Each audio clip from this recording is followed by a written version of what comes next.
Roll call. Councilmember Harris, present. Councilmember Druso, absent. Councilmember King, absent. Councilmember Green, present. Councilmember Thomas, absent. We do not have a quorum. That's okay. Let's get going. I hate to keep people waiting. So it is exactly 1:01. And I apologize for the mask, everyone. If you can't hear me, let me know. I had COVID last week, and I'm trying not to infect anybody while I'm here. COVID is back. Dr. Vagno, did it ever go away? No, it never went away. All right, so good afternoon, everyone. Today is Monday, January 22nd. This is the first Quality of Life meeting for 2024. During today's meeting, we will receive updates on the city's ongoing data-driven efforts to reduce homelessness through clearing encampments, getting individuals housed.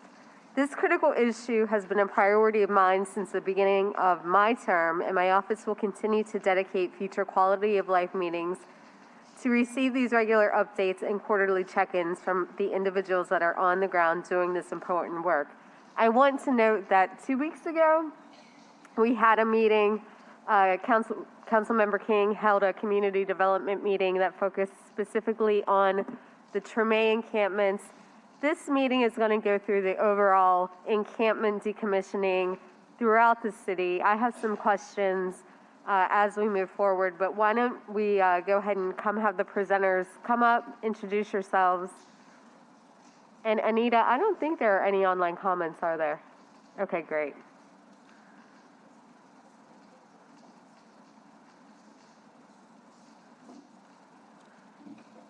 Good morning.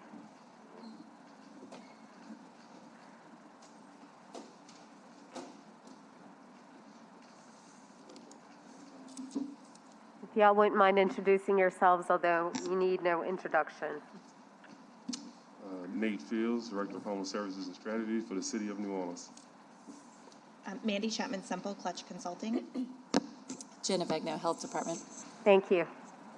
I understand that y'all have a presentation to go through, so why don't we roll through it? And council members, if you have any questions during the presentation, why don't we go ahead and take those questions as they come?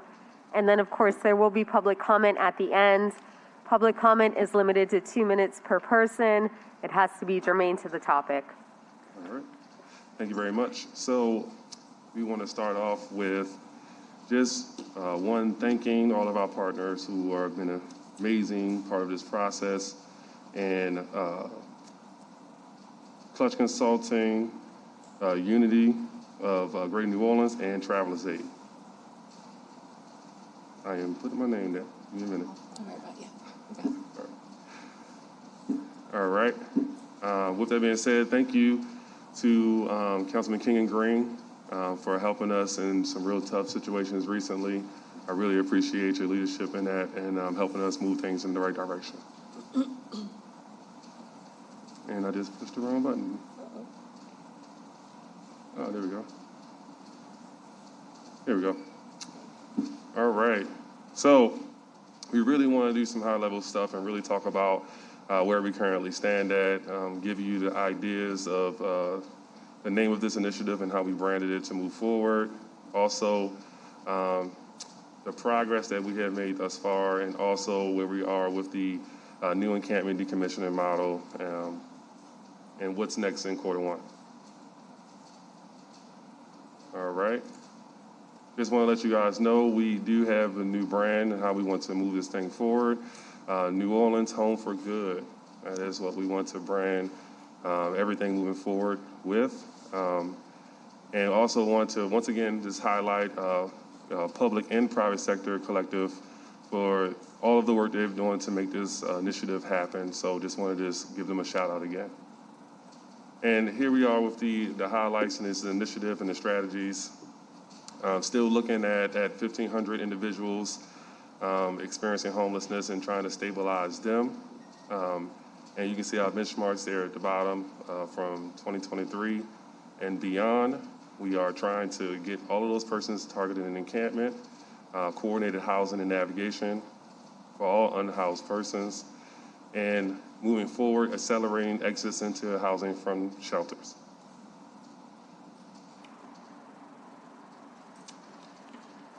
right. And the progress in 2023, quarter four, tested and navigated challenges in the encampment model and the decommissioning model.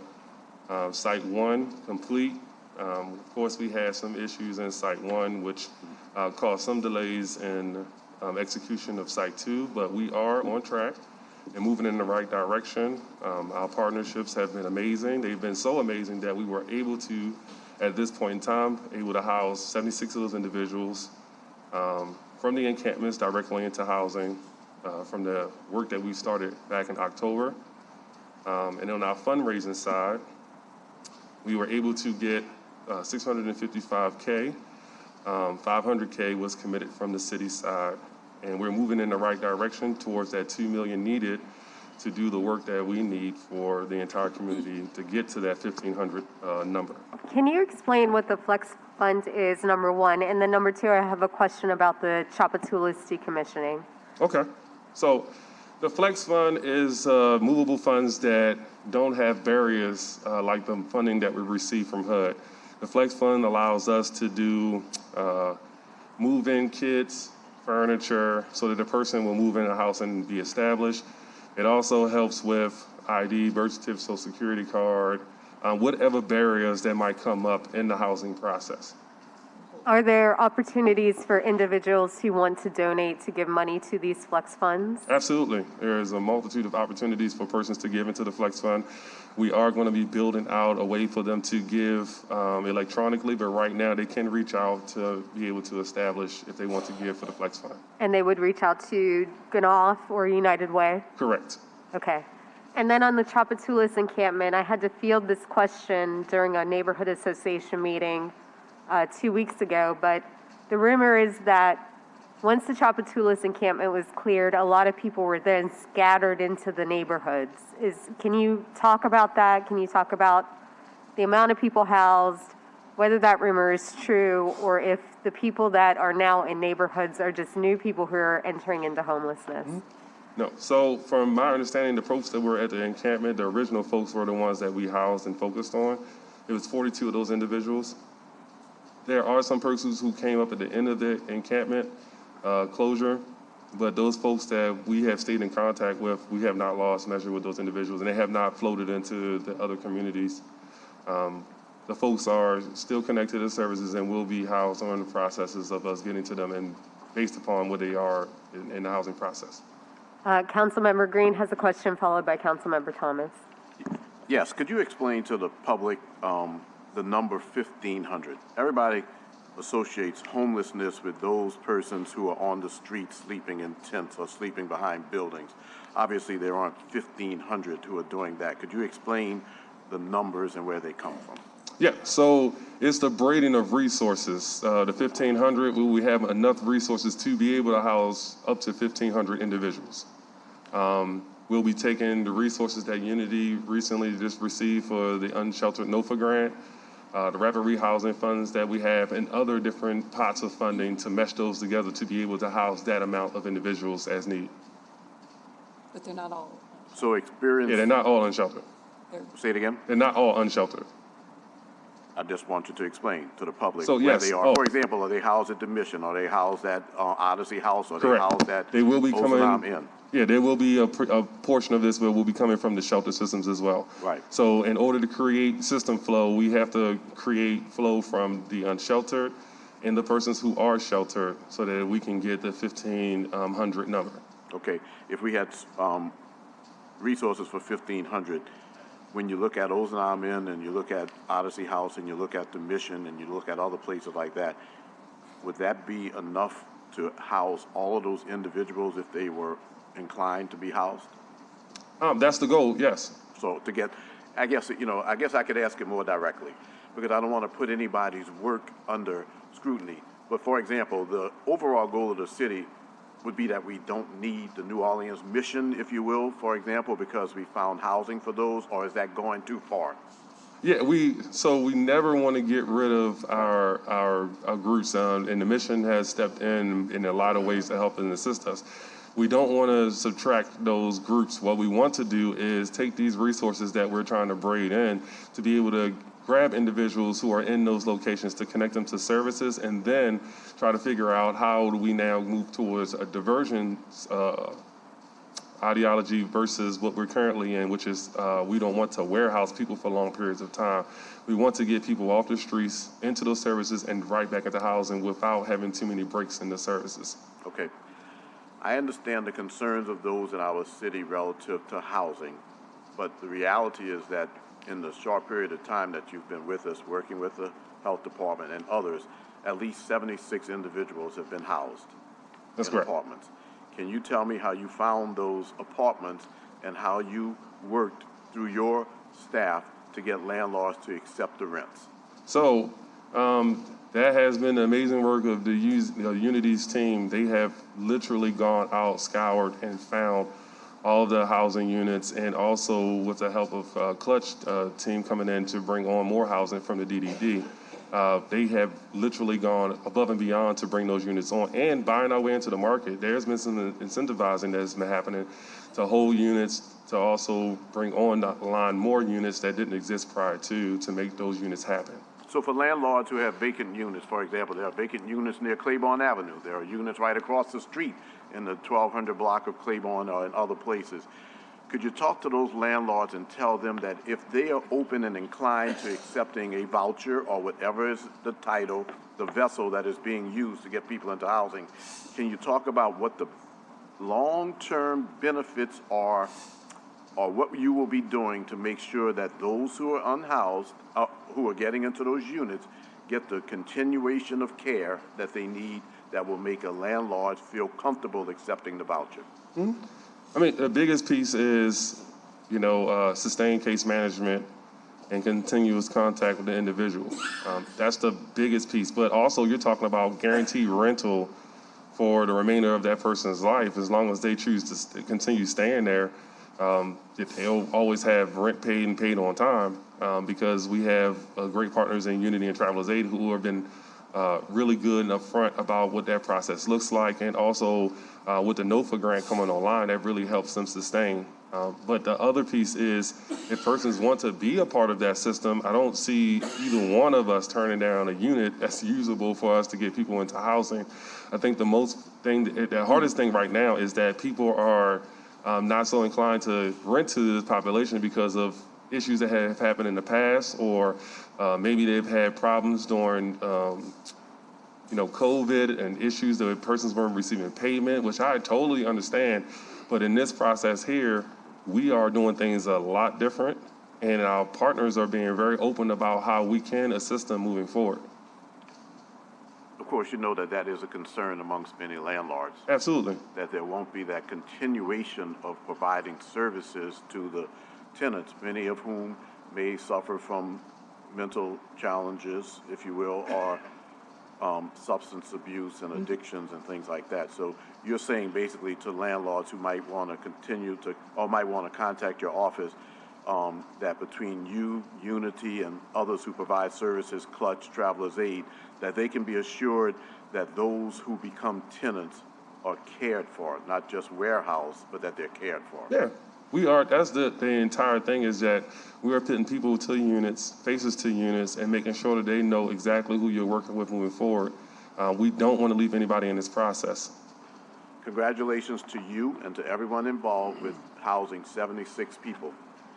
I went on Saturday after a Zulu event, and drove on Claiborne Avenue, and it was so cold they were using fires to warm themselves up, which is very dangerous. And also, Councilman King introduced some statistics recently, showed the number of deaths that have occurred recently in encampments. What you're doing is very positive, everyone associated with it. And when we talk about wanting to close encampments, it's not necessarily because anybody has anything against anyone who's in encampments. It's not at all that. It's that exactly what I saw, for example, the dangers that are there, the numbers that I see, the bodies that I've seen, the bodies that you've seen. And I appreciate your commitment and compassion to wanting to do something about this, because these are human beings and we want them to be in the best situation possible, while also respecting the communities in which these encampments exist. So thank you for your work and your commitment. I'll have another question as we go along, but I just wanted to ask that about those two numbers, the 1,500, and congratulations on the 76. Thank you. Councilmember Thomas. Thank you, Chairman. First of all, Mr. Fields, thank you for the work that you're doing. I don't think I've seen this conversation or this issue raised to this level,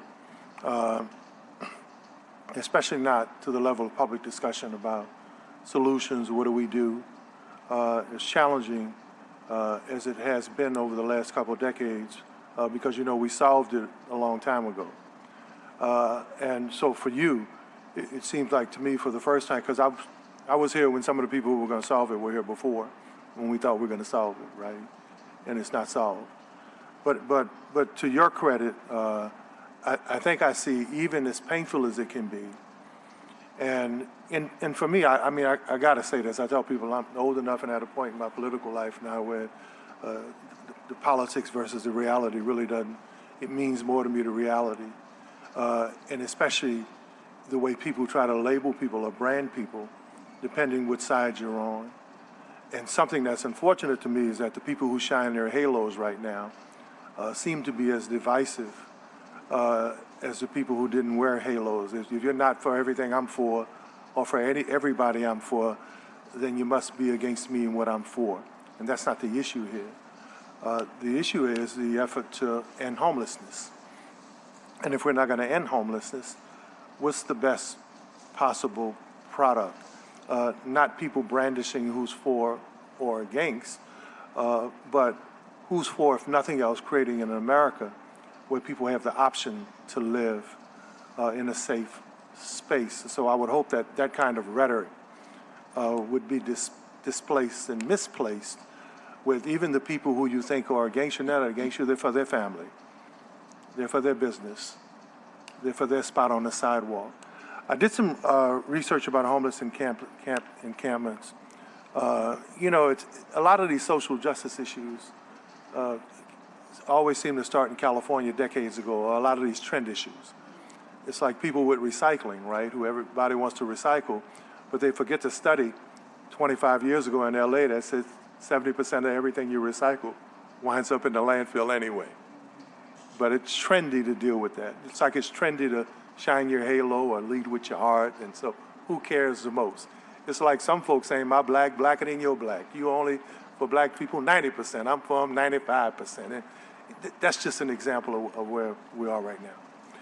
But my issue here is that I don't know that we live in a society in a country where we can solve this completely. It seems to continue to ebb and flow. New Orleans is always on this roller coaster. And the thing that I've noticed, and I do my own surveys, right? I keep hearing people saying, well, most of the people who are homeless live here. I do my independent surveys. The last 3 people I talked to in a row, knocking on their tent door, or talking to them on the corner, that was 3 in a row. Michigan, Ohio, Illinois. So we keep saying that, right? But every time I do my own survey, that is not the case. Now, it doesn't mean there are not people from here who are challenged in terms of how they live, where they live, and housing, but either my survey are wrong, and for folk who know me, I'm kind of in the street. I'm kind of that dude in the community, right? So where do these surveys come from, where they keep saying that the folk are mostly from here, and why haven't I met them mostly? Because my family one of the biggest in the city. So who does these surveys?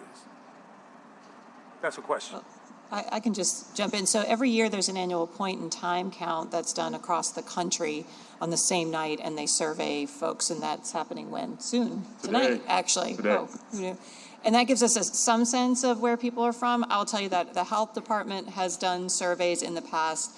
And while, yes, New Orleans, when you compare to other cities, because we have such an event economy, there are more people here percentage-wise than there are, say, in a Baltimore or a Detroit or St. Louis or wherever else, because some people do come for the festivities and they stay for various reasons. They get stuck, they have substance abuse issues, whatever. But in the we are out there in the in the encampments pretty much every week for the last several years, the majority of the people that we encounter are people who are from the region and or from New Orleans. Now, in my 20 years of caring for homeless patients, there is a lot of movement, right? So you may be from here and you were on the streets in New Orleans for 10 years, but then you got a tip that your cousin's brother said, come down to Florida. It's raining milk and honey in Florida, so you go to Florida, you get stuck there. At some point, you make your way back. But we have both issues. I think the point is, regardless of where they are from, when they live on our streets and our encampments, they become our public health crisis. I want to beg to differ with you there. And you're right in terms of they're part of our issue as a New Orleans family and our humanity. But where they're from matters. Because they have a place they're from, they have a family where they're from, they have resources where they're from. And I've had people forgotten that this community, about a third of our people live at or below the poverty level, that we're stretched in terms of our resources. Do I have to cite the economic and the social statistics for the last 50 years here? That every time there's someone who's not from here, if there's an option from them, that actually takes away, especially given the limited resources, for people who are. And then what is one of the other histories of the city of New Orleans? We take care of ours. Extra room, you know, family. That's one of the things why people who are not from here stay here. So my point is, I'm really tired of hearing people trying to pit this thing. Well, most of the people are from here are not. If it's going to be about taking care of people, it should be about central based on our humanity. In Matthew 25 and 35, you know, hungry, you fed me, thirsty, you gave me a drink. Sick and in prison, you visit me. You know, I think it should be about that, because I am really kind of getting turned off as someone who's adopted 2 kids, who pays a person vagrant to paid him to clean up a corner until he decided he wanted to build a heap pile. I'm that person who give a damn. So I would hope that this division and who cares the most and who's shining their hair the most has to stop. But another thing that I'm curious about is that, especially as I watch Target encampments, right, and where folk go.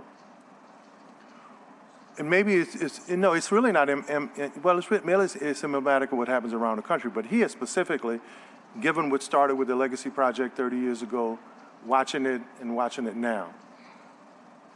Why are certain communities more accessible to homeless encampments than others?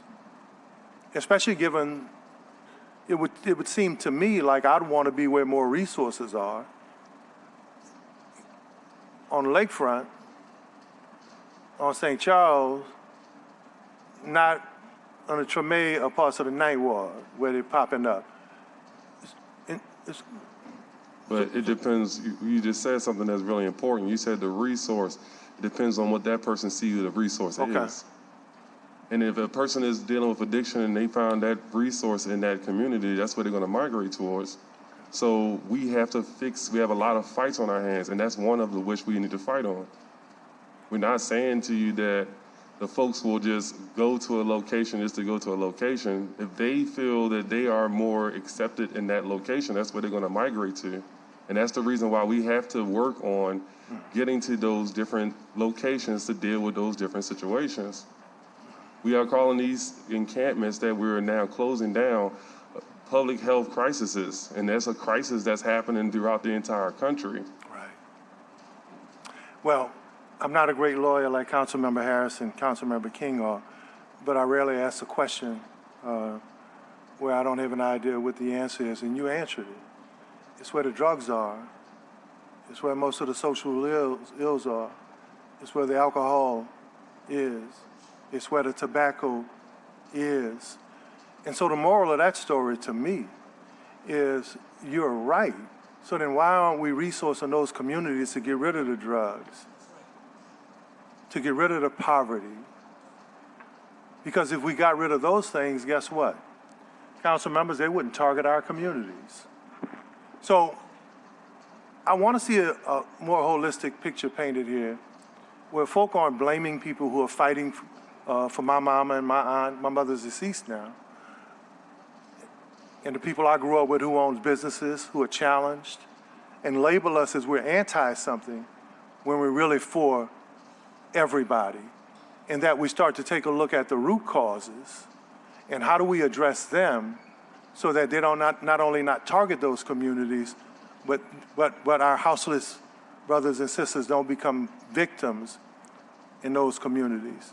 Because I know a little more about what's happening with the drugs and the encampments and who involved and some of the stuff that's consequences of that I would hope would be part of this discussion with the proper agencies so we could deal with it holistically.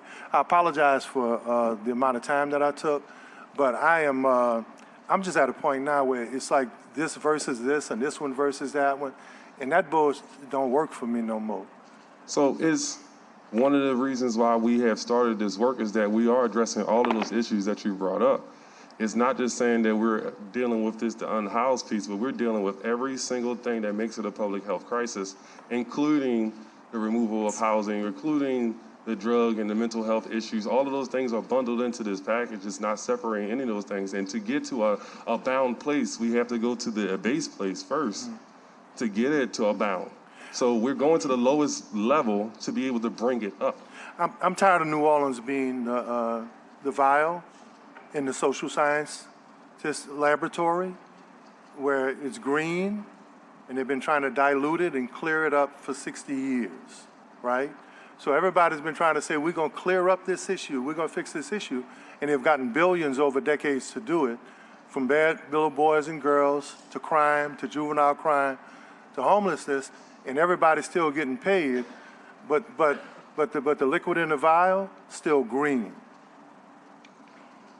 Thank you, Councilmember Thomas. And let me just add, sort of out of turn, we, having walked the encampments, know who the drug dealers are. We know who they are. That's why we need NOPD to walk the encampments with us and to perform the stings that they need to perform. I can tell you my chief of staff was with Mr. Fields and got offered drugs, so we know who they are. We know that they're inhabiting tents to sell drugs. And so, again, this is why we need NOPD at the table and to understand that their role is necessary in ensuring that the resources are dried up and not there that center these encampments. Do y'all want to continue on? Yes. So, moving forward, we want to hand it over to Dr. Avegno, to the Director of Housing and Encampment Decommissioning. So, as many of y'all know, for the last, I think we're going on 6, maybe even 7 years, the Health Department, acting under a city ordinance that the council actually worked to put forward, have been taking a harm reduction approach and remediating the immediate health hazards. We knew that this was just a Band-Aid. We were never satisfied with this until, however, Mr. Fields and some really direct targeted resources that the city brought to bear, it was sort of, we did the best that we could with what we have.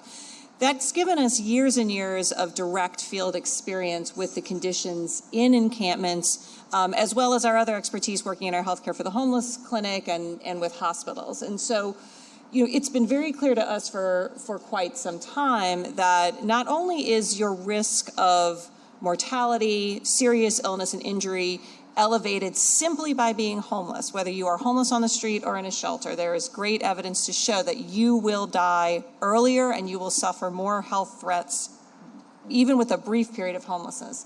What we've seen and what some of the research bears out is that being in an encampment has its own unique set of conditions that raise the risk exponentially. And the things that we see, and we are not, this is not a New Orleans problem. In fact, it's much worse in many other parts of the country, particularly in California, where they have encampments of thousands of people. We see really ease of spread of communicable diseases, anything from GI disease to COVID and flu. There are diseases from rodents and other fleas and ticks and animals. Because of where these encampments are, they are at incredibly high risk of motor vehicle collisions, those ones that are underneath the bridge. It's very easy if your tent is right on the edge to get pushed over, to step over, particularly where it's dark, and be the victim of a serious trauma. Because, again, these are very, very difficult places to live. The rates of assault are exponential, and that is both violent, blunt trauma assault, but also sexual assault is women are at incredibly high rates, suffer incredibly high rates of sexual assaults. And then, of course, as we've talked about it, there's a lot of co-occurring substance use. So when we really we understood that we were bringing this different model and implementing a new process that was going to do direct to housing encampment decommissioning, we wanted to really prioritize those encampments for which we thought were under the greatest threat. And we looked at overdose calls, shootings, and deaths in those particular encampments. And that's really given us clear eyes as to, number one, the extreme danger that many folks who reside in some of our larger encampments face, as well as the larger quality of life and risk to the general community around them. And it gave us a real roadmap as to which to prioritize and how to prioritize them. So that's sort of forming the backbone of the efforts, is that it is unsafe, it is incredibly dangerous and high risk to be in one of these areas. And so with these additional resources to bear, putting folks with support in housing is going to significantly improve their health and life, and of course, by extension, that of the surrounding community. Right? So, in doing the closing of the encampment site by site, there's a clear breakdown of what we are working on for the new direct to housing and decommissioning model. One, identify the encampment. Two, secure and inspect housing units. Number three, residents move into subsidized housing with supports. And lastly, clean and closure of the encampments. Now, this can vary from location to location. Typically, we want to look at a 4 to 8 week cycle, but that can get up to a 12-week cycle depending on availability of housing. And the breakdown of the encampment team and work, the leadership piece, which has been really significant. Myself, Dr. Vegno, Allison, who has been helping out greatly, Tyra Johnson-Brown, Taylor, who has my deputy director, who has taken on as project lead and working very closely with all of the great teams. Clutch Consulting, who has been assisting us with all of the technical work that's needed to get the work done. And of course, our lead agency in Unity and Travelers Aid, who have been doing amazing work. Once again, Unity, who has been doing amazing with the unit requisitions, Travelers Aid, doing a lot of outreach and making sure that we have movement, transportation, et cetera, for all the individuals at each encampment location. And then, of course, the closure maintenance, which is a breakdown of a lot of teams who have been amazing in this process. The health department with cleanups, sanitation department with tent and trash removal, law enforcement helping us to keep the locations closed and active, and private partners who have come on board. And just definitely, once again, shout out to City Council who has been stepping into making sure and ensure this process continues. And this is a look of the first test site, which is the Chapatulas encampment. Very large area, very easily seen. 44 regular residents who are on these locations. You will see this from, of course, any off-ramp in that downtown location. But from the September the 25th to November 17th, 42 individuals housed. Closure maintenance, again, was New Orleans and Company, DDD, Convention Center, NOPD, and a whole host of others.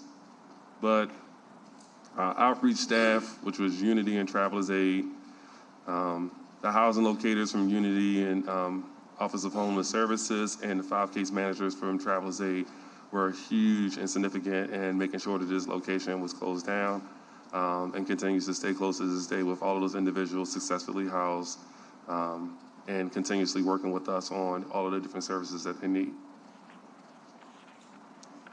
Management and accountability. This goes back to the questions that happened earlier.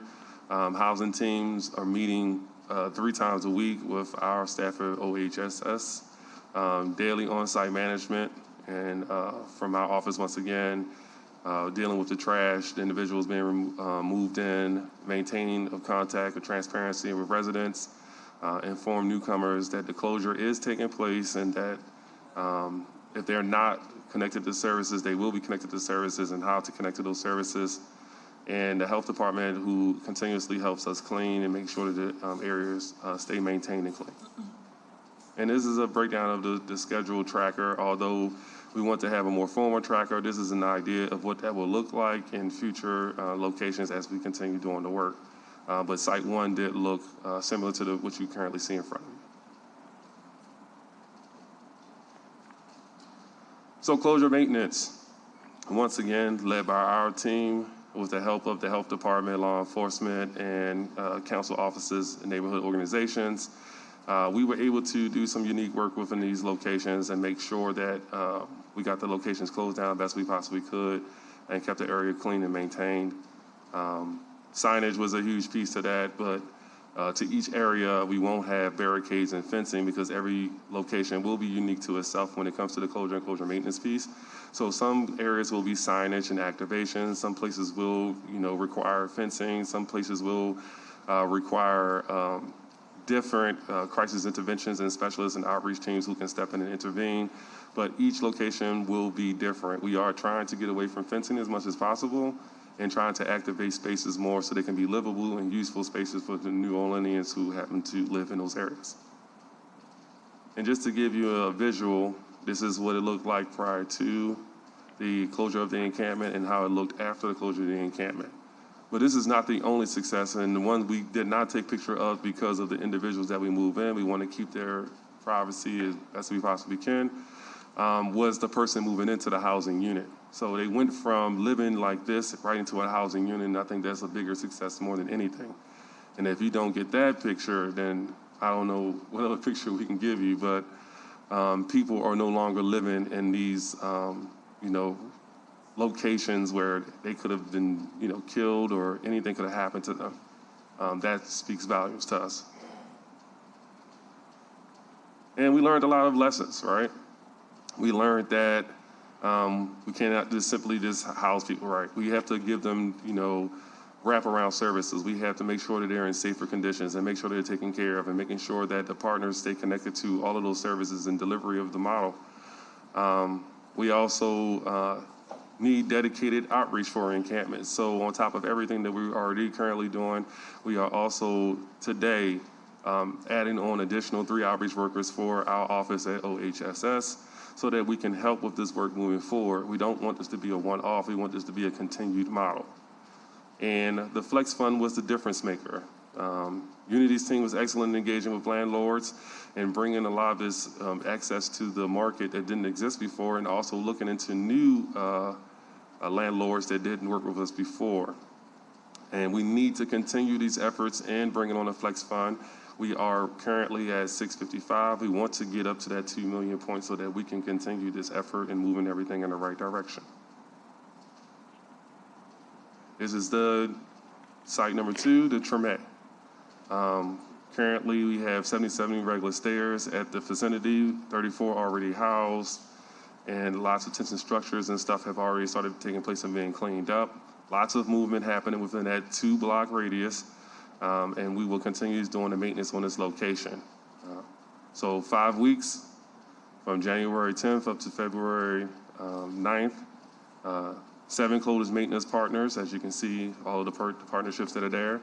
And still, we have our 5 outreach staff for Unity and Travelers Aid, 4 housing locators between Unity and OHSS, and 5 case managers with Travelers Aid doing this work and doing amazing work at it.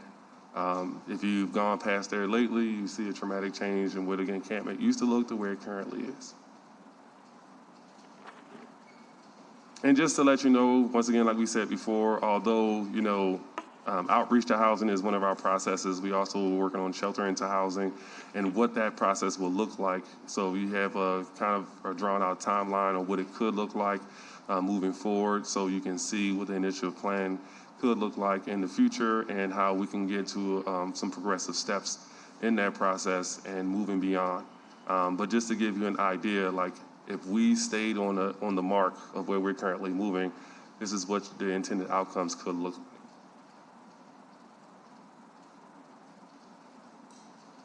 What's next? Initiative dashboard, where you can actually see what is happening, timelines. You can also look into different ways that United Way is helping us. They were doing a website. It's going to be amazing. Developing that tracker is going to be amazing. And just giving us a level of transparency that we currently need as a community so people can understand how we are proceeding forward and what's already taking place. HUD contract, nearly $15 million being executed, has been executed, creating 420 housing packages, and providers will be hiring staff and accepting referrals to continue that great work that's already started. Those housing packages is that with Habitat for Humanity that you're working with? For the housing packages that we've been actually purchasing those housing packages. I don't think that we have been doing the Habitat route just yet. Okay. But they are still partners of ours. Okay, good. I just wanted to make sure that they're still engaged. Yeah, they're still ready to go if we need. Mr. Fields, could you explain to the public the package again, what's encompassed in the package?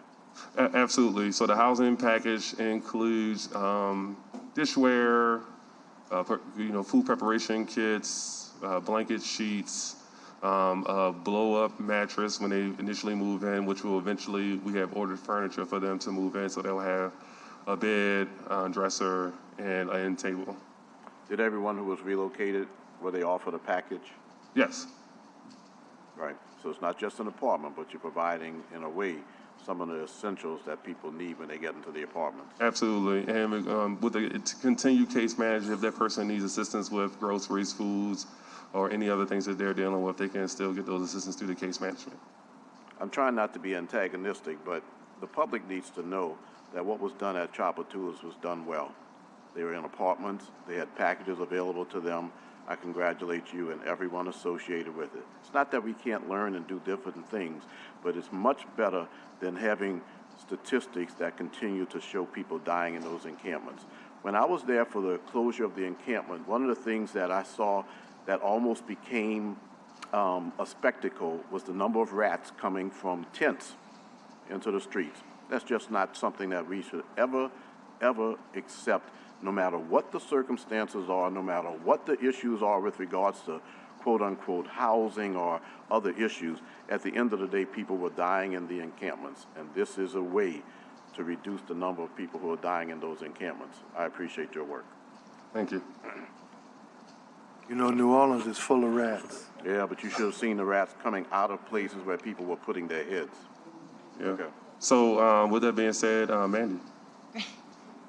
Great. Well, it's really it's been a pleasure working with this team, and the note that I think we wanted to offer is a little bit of perspective from the work that's happening across the country and where New Orleans is fitting within that national work. And one of the things that I can say definitively is that the leadership that this city has shown on this issue is really the difference maker. And I think you've echoed it, in all of your comments here today, but I think it is what makes this community unique and is positioning this community to do things that other communities are not, and struggling to find the leadership necessary to get to the same place. So I just want to appreciate that New Orleans in this case is pioneering for the rest of the country. You're demonstrating that you don't have to choose one citizen over the other. You can choose both. You can find a solution that's right by everyone in the community, and that it really is through the leadership of our elected officials and hiring really incredible individuals like Nate and Dr. Avegno and just the entire team here at the city that really makes the difference in how you move the needle on this particular issue.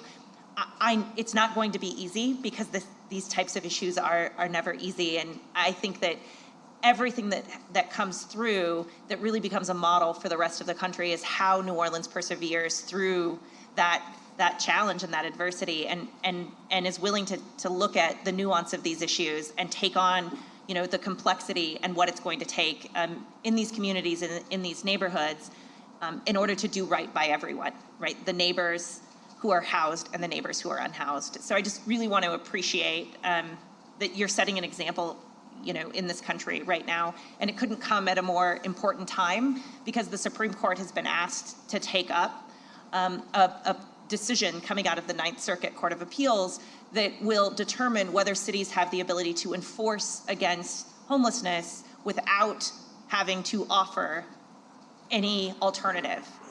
And so the fact that you've embraced a model that demonstrates that we can do both, that we can house individuals and we can take back, right, our public spaces, and we can activate and support everyone in a housed orientation, it really is an important example in this particular moment. Can I ask you a question? I mentioned the study years ago about recycling, right? And what I failed to mention was also the reports out of California encampments that talked about the number of diseases, from diseases that they thought were actually grew within those encampments. How are we dealing with that? Especially, you know, I just went to the doctor. I had a cough that I had for 3 weeks, and then talking to my specialist, said there's about 11 or 12 different things going around right now. What consideration are we giving that, especially as it relates to its impact on the whole? You know, Mao Zedong used to say the good of the few shouldn't impact the good of the whole until he became the few, right? But that, especially health-related diseases and the way we're dealing with stuff right now, and I've even done some research that old diseases are actually making a comeback. Talk about, especially in a community as tight as ours. Yeah, that's been a great concern, and that's why for the last 6+ years we have done our public health cleaning, because we really do feel that has mitigated not only the harm and the spread to folks in encampments, but also to the larger community. I will say, you know, I'm not going to get up here and tell you that it was as robust as we wanted it to be. As you all know, because you've been on the emails, we are limited by the availability of NOPD and sanitation and our outreach partners. However, it has allowed us to identify folks that looked sick and help them get to care before they got sicker and before they could spread it to quite as many people. My team has also, with Healthcare for the Homeless, been working with both med schools to reinvigorate our street medicine team. So really being proactive and going out on a regular basis and identifying, even outside of the cleanings, folks who might need to be connected to services. It's been a challenge, but I think we, on the whole, have done better than a lot of our colleagues, particularly in California, because the scale there, just the sheer number of people in unsanitary conditions. I mean, it's really on the order of refugee camps. We've done a lot of vaccinations out in the unhoused population, flu, COVID, hepatitis A. Anything we could do to mitigate, we've been trying to do. But really, getting folks into housing is going to be the best thing to mitigate further spread. Councilmember Green. What about those, what is the plan, and if there's not, you can get back to us, on to work with those who are so severely mentally challenged? And I've got to be careful with regards to the words. So anybody who's watching, don't send me an email saying that I used the wrong words. I think you know what I'm talking about. There are some people who don't want to be and will still not want to be housed because of whatever that condition, paranoid schizophrenia or schizophrenia in general. I'm using too many words because I get tired of people then going to the media to say, look, they're insensitive, they're calling people different things. What is the plan for someone who is mentally challenged to the point where they cannot exist in an apartment alone? So we've already started addressing that. And when I say we, myself, Dr. Vegno, we've already started looking into extended stays or what we call respite care for persons who are dealing with severe mentally illnesses.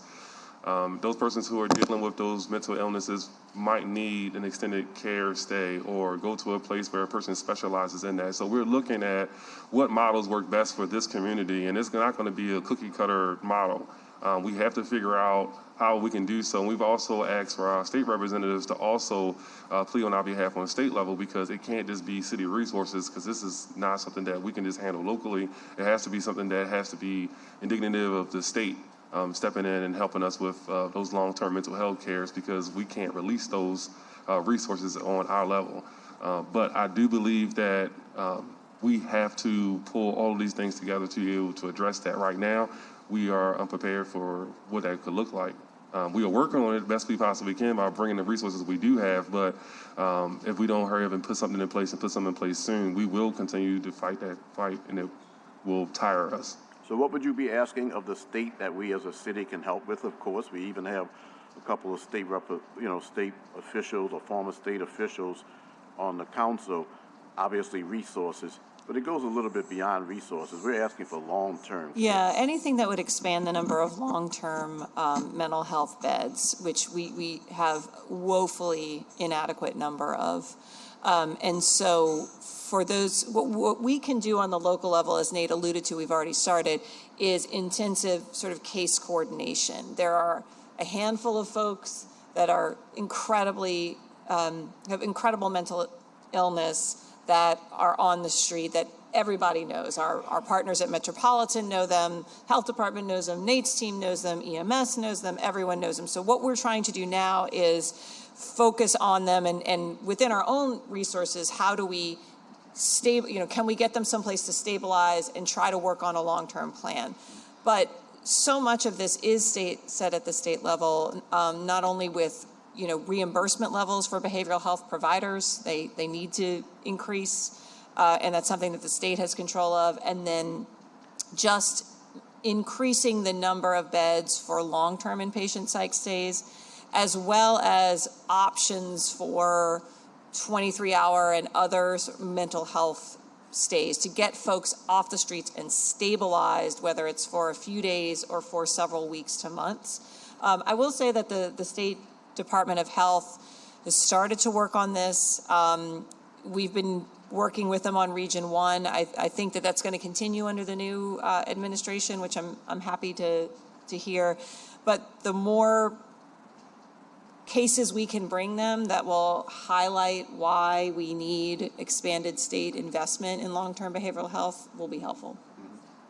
So are you saying resources to facilities, private-owned facilities that exist, or are you looking for more public facilities? Well, that's the thing. If we're talking about folks that are Medicaid or uninsured, then it's generally state-run or public facilities, and we do not nearly have the amount to support our state, much less our region. What would you call those facilities, so we can use the right word? Psychiatric care facilities? Long-term there's different models, and I'm certainly not the expert in there's a lot of specifics, but anything that would support for those most seriously mentally ill. Number one, making the bar not so high. The bar is incredibly high right now to qualify for a spot at a longer-term behavioral health facility, and that's because there's such a shortage. So anything to expand beds would allow more people to avail themselves of those resources, particularly our Medicaid and uninsured population. All right, we look forward to you letting us know what we as a council can do to work on a state level to maybe identify specific numbers or resources or do the cost-benefit analysis type things that need to be done. But we certainly know that we have an issue on a state level where we want to help, because if it increases the number of beds and provides resources for those who are, it's hard for them to be in a facility by themselves, we want to provide it. Thank you. Well, I think the governor's transition team on New Orleans is focusing on homelessness, and I've said to the people on that team that they need to advocate for additional state funding for mental health services. And I did receive an email right before coming down here from Janet Hayes, who's a big supporter and advocate for mental health services. And I say to her, and I say to anyone who wants to advocate, you need to look to the state. The city is doing all that we can, but we cannot provide the number of beds necessary and the services necessary to treat these acute mental cases. Am I incorrect in that? No, you're correct. Okay. I do have some questions before we get to public comment. Are there any other questions from any of the council members? I do have a question after public comment. Okay, perfect. Number one, Nate, I asked you this before, but I just want you to reiterate the issue that happens when people go onto private property. So for example, right now we have an encampment popping up on Aretha Kessel Haley Boulevard that actually I think we've discovered is state-owned property, but we can't get on it. So tell me what happens when people go on private property versus public property and what you can do and what the process is for even going on to private property. We have to have the green light from the owner of the property for us to even try to do work on it. But being that the person is owner and if they stabilize, then it's kind of like an eviction process. It becomes a really legal, long, lengthy process that we try to avoid at all costs. That's why when persons get onto public property, we can kind of work a lot more diligently and quickly because we have the right to do so. But they get on private property, it becomes really difficult to be able to initiate and to move the process in the right direction. I mean, a lot of people who are on that private property will say, I have the right to be here. The owner says that I can be here. And then the owner, of course, can't be found. And then we have to go through a whole adjudication process to be able to go onto that property. Yes. And we're seeing that in quite a few areas in District B. Absolutely. Specifically on Washington Avenue, on O.C. Haley, and some other places as well. I see Matt Torrey here from the Department of Sanitation. Matt, I know we talked about handing out trash bags and other things as a possible solution for people to bag their own trash, clean up after themselves. Is there any progress on that the Department of Sanitation could then collect? Hey, good afternoon, council members. So I know we've deployed a good number of public litter cans throughout the encampments on North Claiborne and Calliope, and we're doing our daily collections there. And we're supporting Nate and Rachel and their teams as they are working through this decommissioning process to support, basically real-time collection of debris as it becomes available. So we're just walking that fine line balance of making sure that things we remove truly are debris versus personal property. And has the ordinance that the council passed, that's basically a scrap metal ordinance or dangerous item ordinance, has that helped your team at all address some of the objects that are just scattered about? I would defer more to Nate, but I think probably yes, during the encampment cleanups. I think our challenge still is when folks are present and our teams are working, we just try to be very delicate about what we're doing and keep it purely to unattended items that are clearly trash. So we're not infringing on their space and certainly not mistakenly taking any of their personal property. Okay, thank you, Matt. On Lowberry...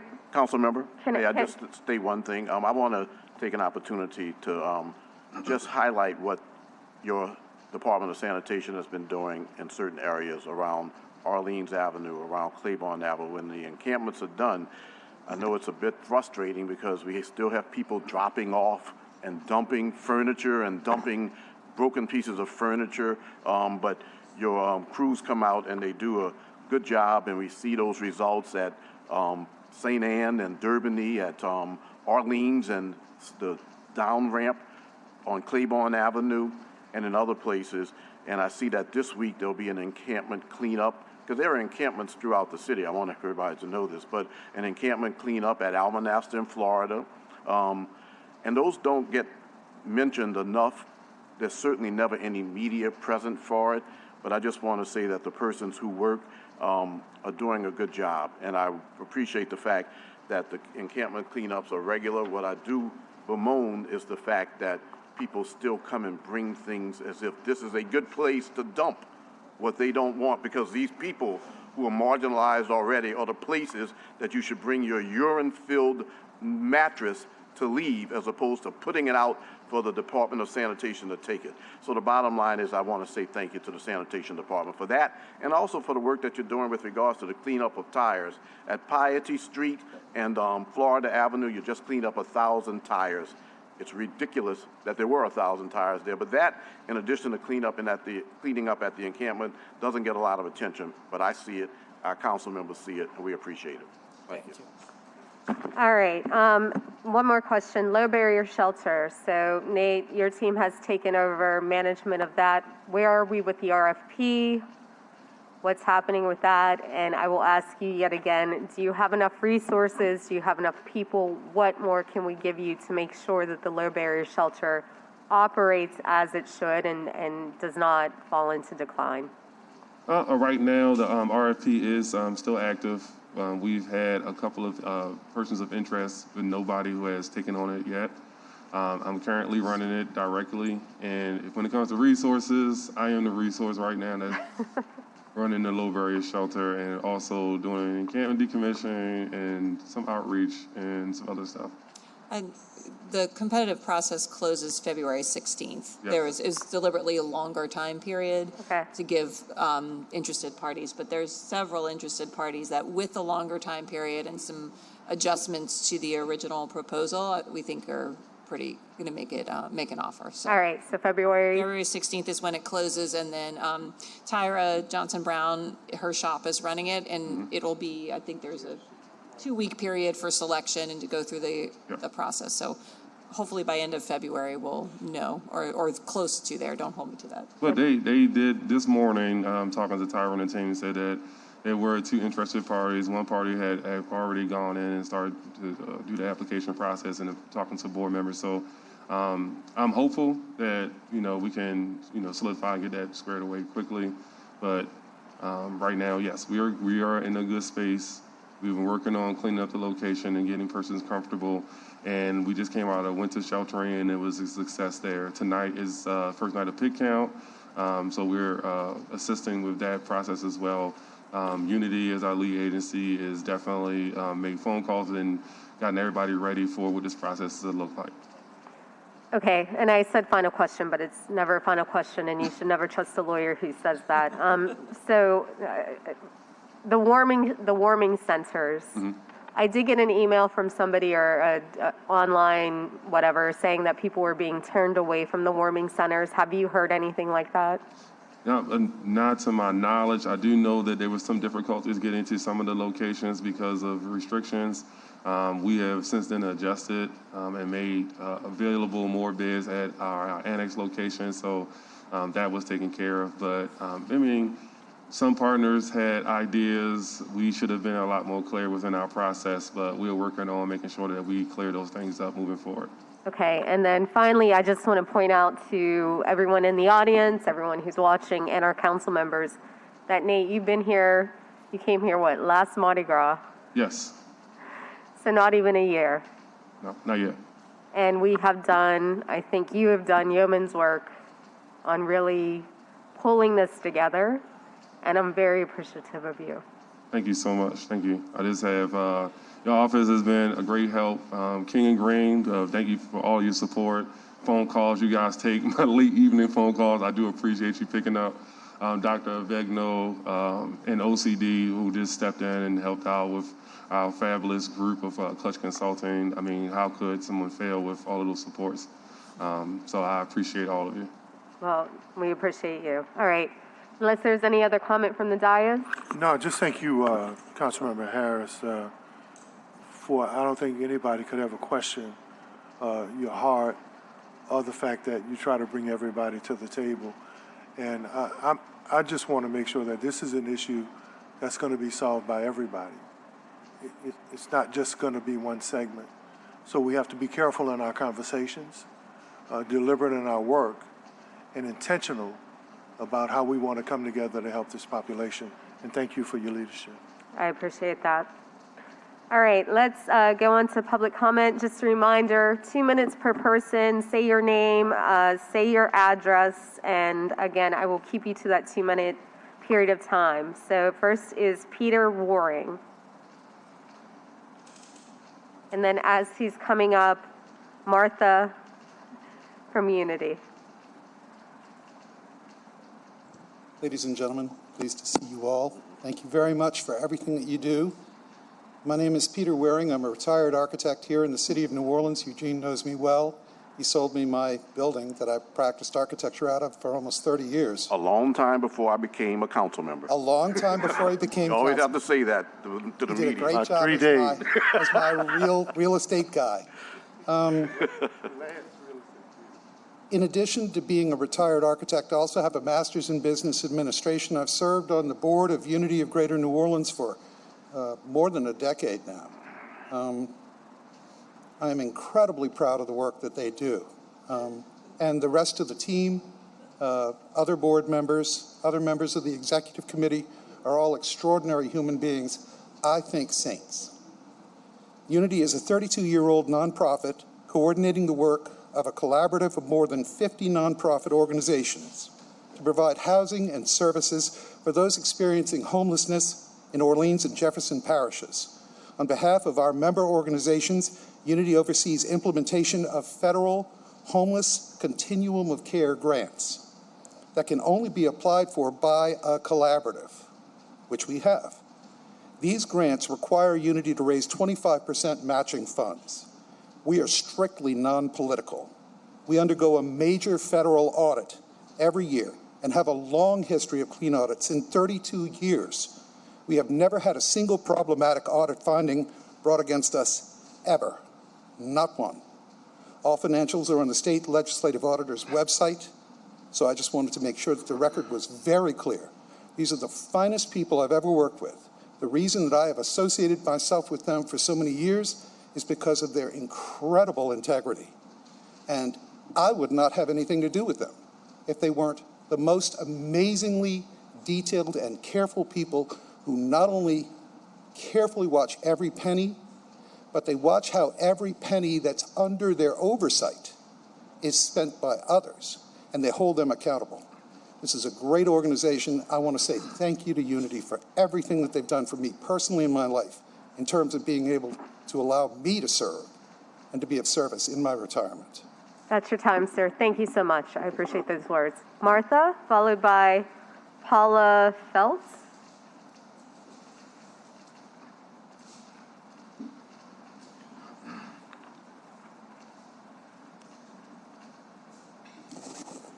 Thank you, Peter. Thank you, Council.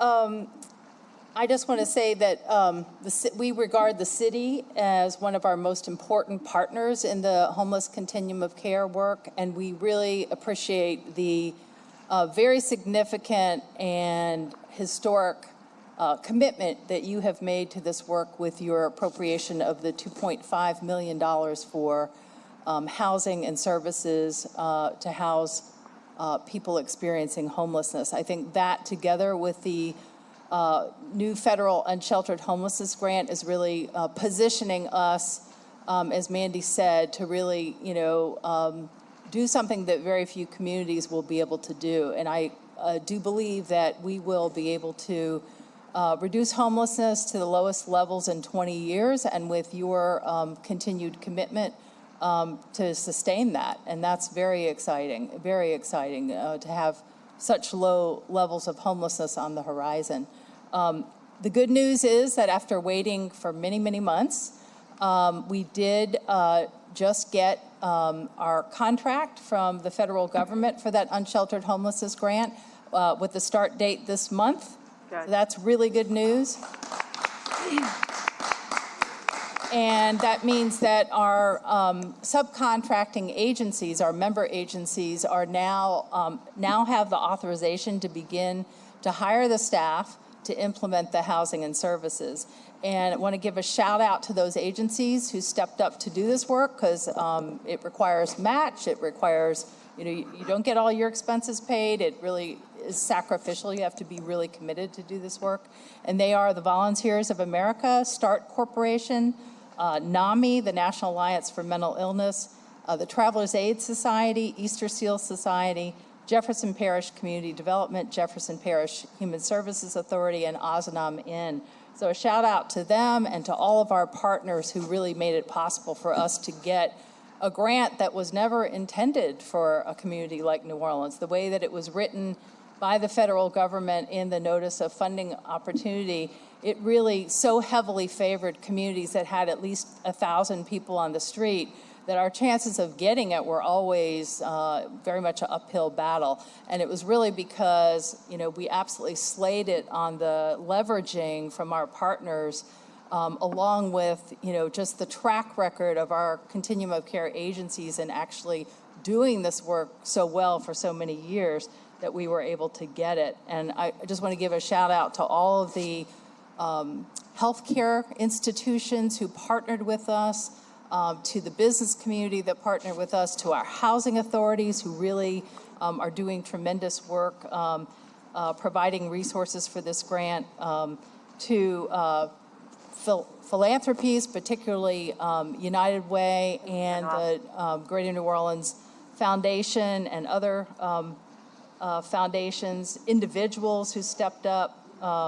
Martha, I'm going to have to ask you to wrap it up because I Yes. got to keep everyone to 2 minutes. So thank you to all, and thank you to our landlord community for your work as well. Thank you. Thank you, Martha. Paula, followed by Casey.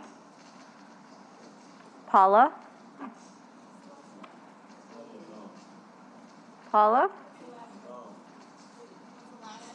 Pete?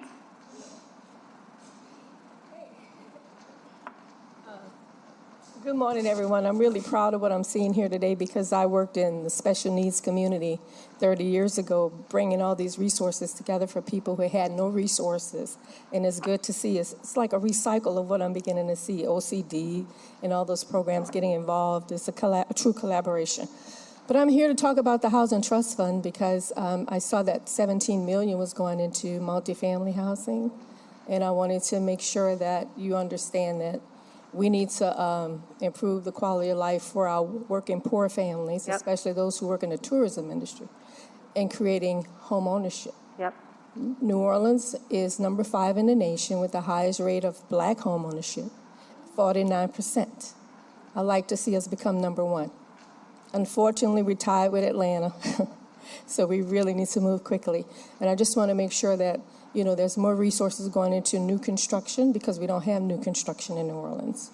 And while we're looking good at the state level, we lack 9,000 units of housing. We need to close that gap and make sure that production, home ownership, affordable housing for working poor families, and let's move on trying to get this poverty rate because we're number 2 in the nation with the highest poverty rate. And we have too many resources and too many tourists, too much taxpayers' money, and too many taxes for us who have to pay taxes to just move our families out of poverty into creating generational wealth. That's what I want to say. And Paula, if you don't mind, I want to highlight that, Madam Chairman. Yeah. When I recently participated in Congressional Black Caucus hearing on wealth and home ownership, kudos to our Hispanic brothers and sisters, but they have exceeded us by 10%. Definitely, home ownership. In home ownership, as well And as the Asian community, too, is 16%. Well, the Asian community right now is on Yeah, par everybody's with the white exceeding community. us. Talking about, and the history of New Orleans, from Treme, Lower Nine, Chantilly, Right. parts of Mid-City, we had the highest concentration of African-American home ownership Right. of community. We have actually lost We have. ground, so that's extremely important. Definitely. Thank you so much. Thank you, Ms. Pete. Casey, followed by Judge Calvin Johnson.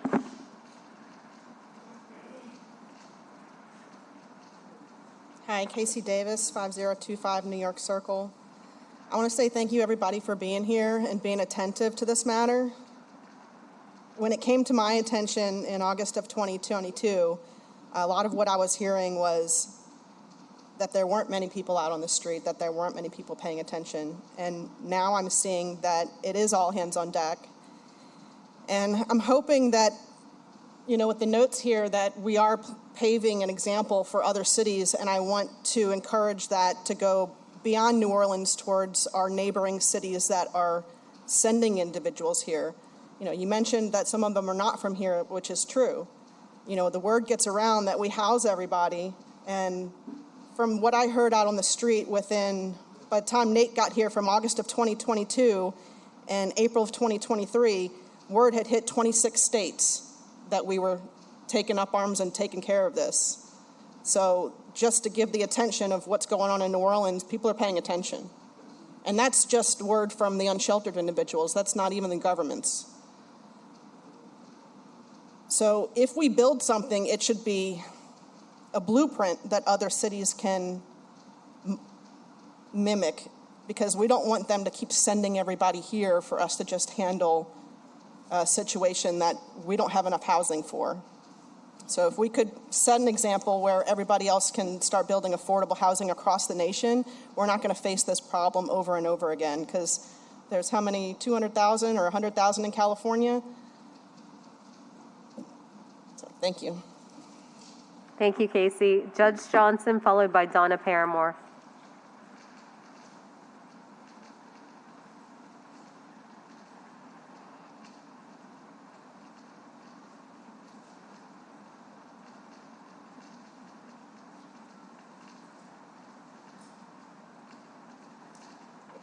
Good afternoon, Council. I'm Calvin Johnson. I live in New Orleans, in case anybody wasn't sure. I am also a board member of Unity. I'm on the executive team. I'm vice president, actually, of the board of Unity. And just to echo some of what you've already heard, but one of the things is that we have to recognize our city. Our city is a leader, as you just heard, in doing what we're doing. And that is something as a collective we need to recognize. And we need to not only recognize it, but we need to applaud ourselves for it. The reason Unity got a $15 million grant from HUD that we didn't qualify for is because what Unity in this city has done since Katrina. That's what HUD looked at, and that's why HUD gave us $15 million. Now, along with that, they looked at the fact that this grant said, you got to hit $5 million of also promised care. That is entities that provide care will provide care directly to this population you're making housed. Not only did we get $5 million of commitment, we got $15 million of commitment. This is how we were able to do this. But this is a testament to what this city is about.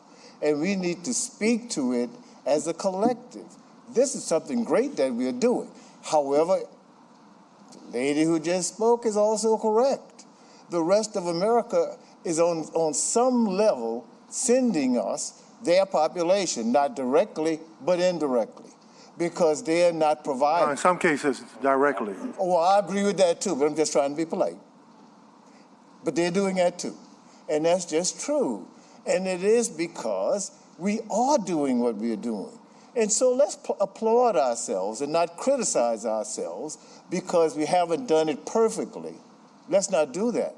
Let's recognize that because we do it so well, that is why we are capable and able to do it more of it than anywhere else is doing. That's a fact. That's an absolute fact. Yeah.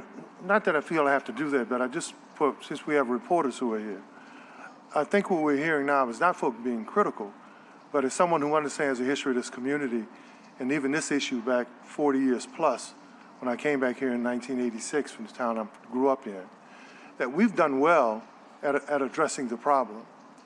And New Orleans we've been on that roller coaster for 60 years when you talk about the social ills. We're a very good community at addressing issues. But where we've struggled is, how do we sustain it? How do we solve it? So, Judge Johnson is one of my idols, and there's no need here to correct him.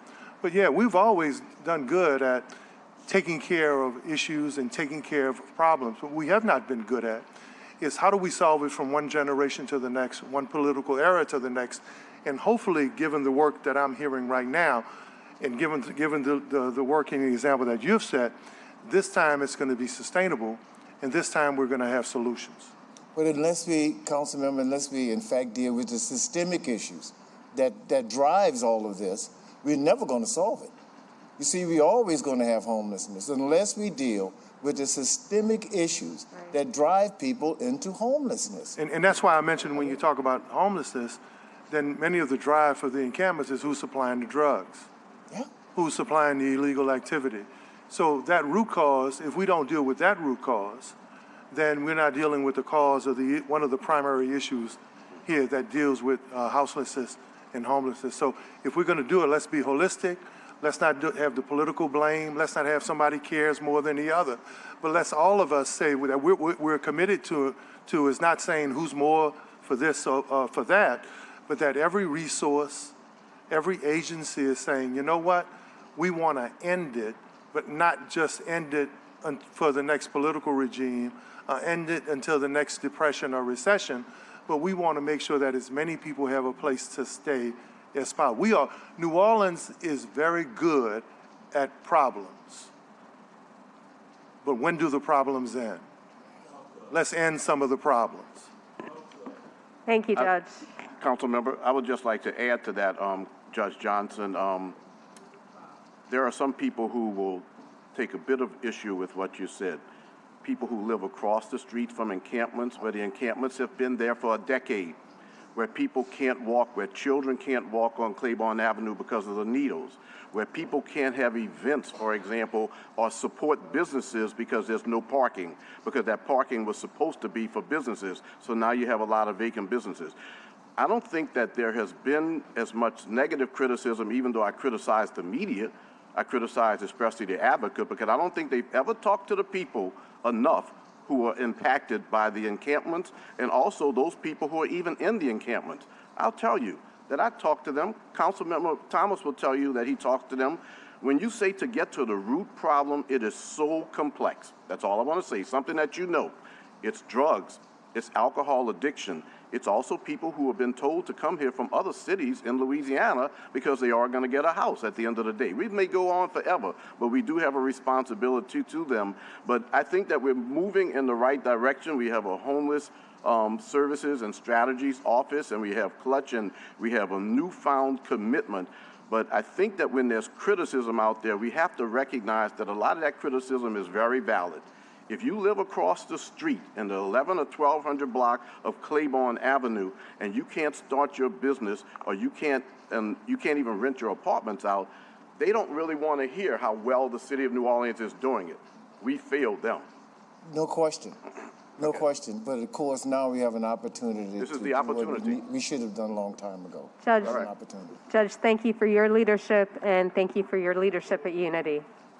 And if you ever want to call me every morning and give me a pep talk, you can do that too. Every morning. Donna from Travelers Aid.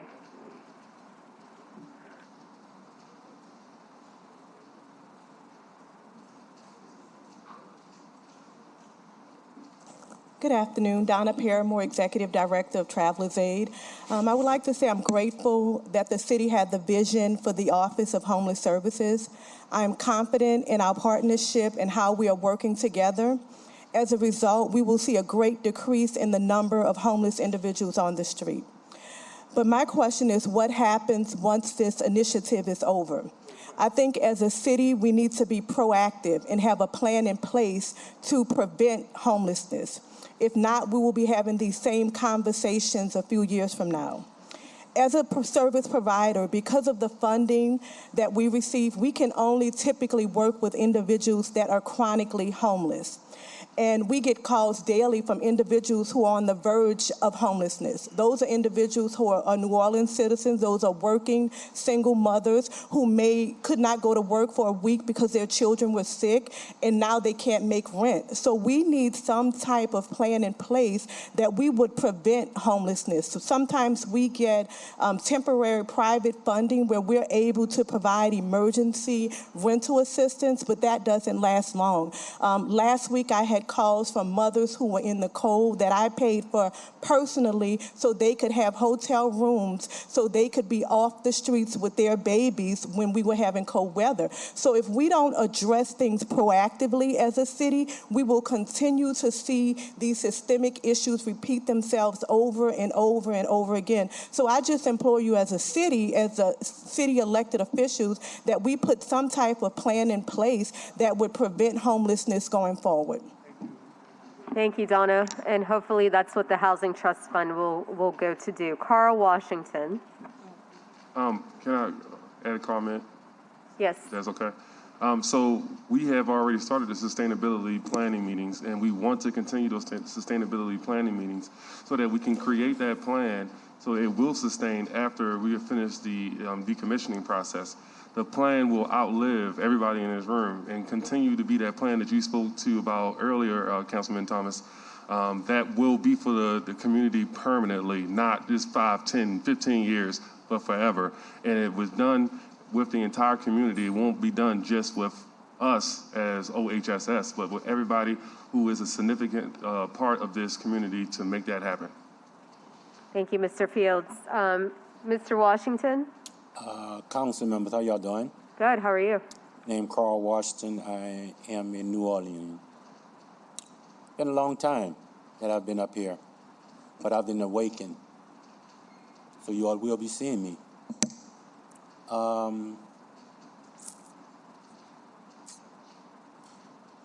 Council member, when you say sustainability, that's critical. We have gotten a lot of money and a lot of people have come to the city with great ideas, great PowerPoints, get all this money. But then the problem, when the money goes, the problem goes away. So as a licensed social worker, I mean, I'm coming, like I said, I've been awakened. Give me a minute to catch up with the meat and potatoes of some of this stuff. You said that it's example for the nation. Has this model been tested and proven? Or this is a good PowerPoint with good ideas, or it's been tested and we can say this model actually works? So I'm hearing a lot of money. Money, money, money, money, money. And when it relates to caseworkers, you're gonna need caseworkers. You're dealing with mental illness, mental health facilities, drug addictions. You're dealing with a lot of illness to put people off the street into housing and to sustain that and to say you all have the model. We're going to be waiting on that. We're going to be looking, sir. We will be looking to see how it plays out.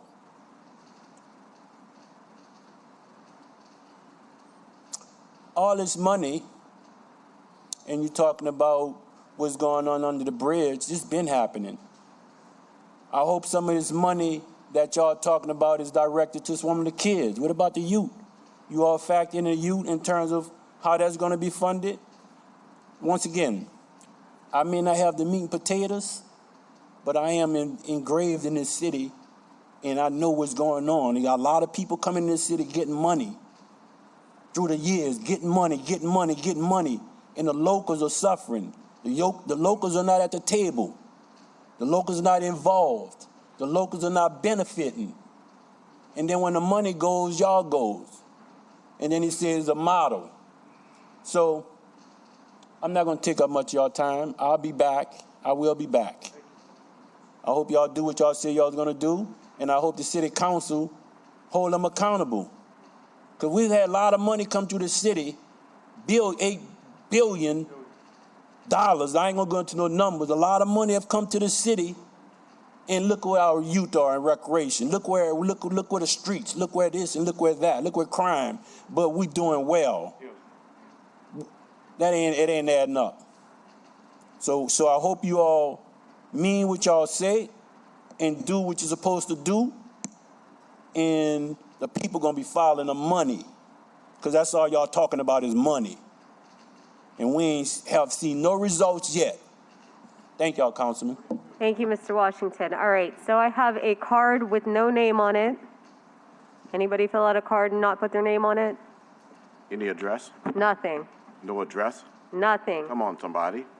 Okay. And then I have a card that is from Mr. Green, but it is not germane to any topic. It says unacceptable and dangerous situation created by incomplete roadwork cleanup at intersection of East Bear Terrace and Briar Hall Drive that's affecting quality of life. That is not germane to any item on this agenda, so I would encourage you to reach out to your councilperson to discuss this issue.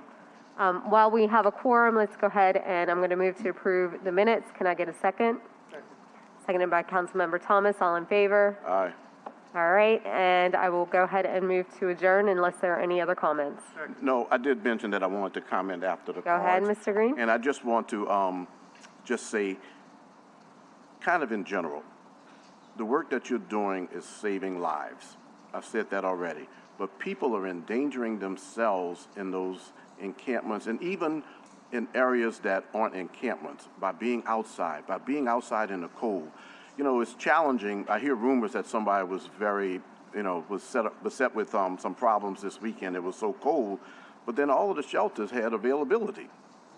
People have got to take advantage of those resources. Those who want to help those who are unhoused have got to recognize that the city is concerned, but that we certainly will tell you that we need some help, sometimes reaching out to some of those people. If you know somebody there, tell them to take advantage of the resources that are available. But I look forward to an organized process where there can be a long-term continuum of care. Some of the questions that I continue to ask are unanswerable at this time. For example, what percentage of the people are transient? Who's doing the needle exchange? Who's keeping a record of things like that? But I just want to see the encampments closed and those people who are unhoused be put into apartments. And I will say, this is my last thing. On this past week, I want to commend the New Orleans Police Department. There was an encampment on a private piece of property on Ursuline Avenue. They waited until they had gotten in contact with the private owner, and it took a while. But once they got in contact with him, the quality of life officer, Lieutenant Augustin, was very polite, reached out to that private owner to make sure that he had no problems with having the encampment that was on his property moved. And then she went to those who were unhoused and spoke to them in the way that helped them to understand that they had to get off that property. And guess what happened? They moved. They found another place to go. That's all. I'll just conclude with that. Thank you. Thank you, Mr. Green. I think we've moved to adjourn. Thank you all for presenting today. Thank you for all of the people who provide services and support. And please continue to watch this topic. Thank you. Thank you.